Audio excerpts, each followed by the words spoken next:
Planet Her is the third studio album by the ever queen, nasty, fantastic DOJA CAT and was released on June 25th, 2021 through Kemosabe Records and RCA, with production handled by various collaborators such as Dr. Luke, Y2K, and Yeti Beats, as well as Miss DOJA CAT herself. The album features 14 tracks of sexy fun. How you doing? Okay, so I recall hearing Lady DOJA CAT's last record, 2019's Hot Pink, and outside the single Say So, not really being overly impressed with the record overall. You know, to me it was just another boring pop diva with competent beats, a decent voice, competent raps, and a nice ass. So, you know, good for her. However, this record came across my radar and I was initially struck by the kind of sci-fi kinetic album cover, and I flagged it on Spotify and I figured, why not?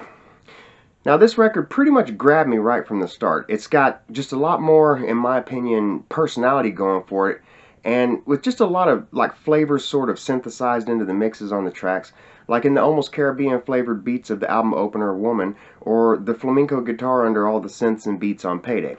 I feel like DOJA CAT is much more pronounced and confident on this record, unless I just happened to miss something last time around. I'm not sure. But it seems like she's feeling her swag on this record, and her raps are just across the board spitfire, rapid, 150 beats per minute throwdowns of sexuality. Not romance, you understand. I'm talking just straight fucking, you know what I mean? Gets a fella thinking.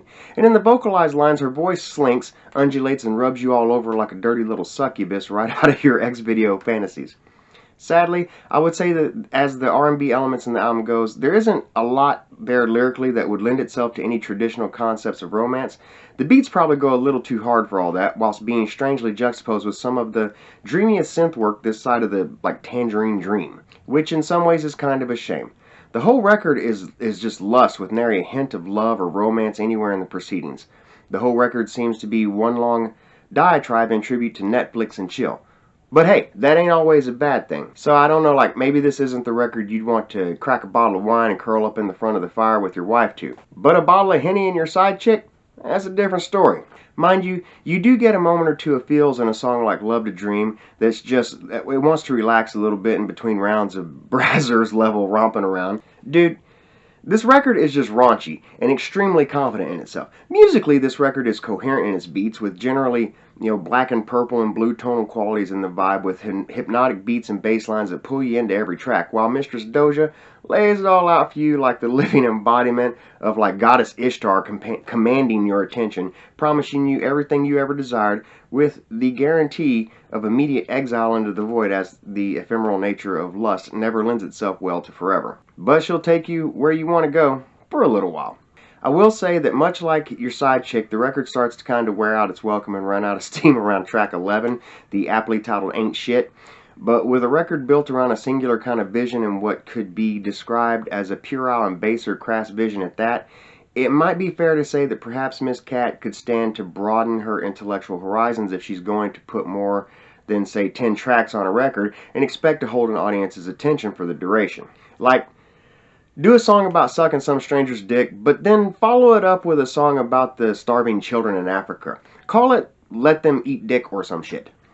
Anyway, for the most part this record wins, but from track 10 on it falls apart musically and the lyrics just get self-centered and boring. Album closer Kiss Me More does manage to close things on a high note, but it's clearly a rewrite of Say So from the previous album. All in all, not a bad tune, but I feel like a cheap trick to justify the last 2 or 3 blatantly shitty, lazy songs that preceded it. Sometimes, less is more is all I'm getting at. Ultimately, Planet Her is a fun, erotic romp through the psyche of an artist hitting her stride, heading to the peak of success with full confidence in her ability to subjugate you within the chains of her sexual energy, and from the sounds of it, having a great time while doing it. DOJA, call me. Overall, minus a couple of musical missteps and a somewhat shallow, repetitive lyrical theme, not a bad record at all. I feel like DOJA CAT is getting stronger as an artist, and I look forward to hearing what she does in the future. This record is recommended. And that brings us to the conclusion of this episode of the Audio Files. Thank you so much for taking the time to watch my video, and until next time, peace.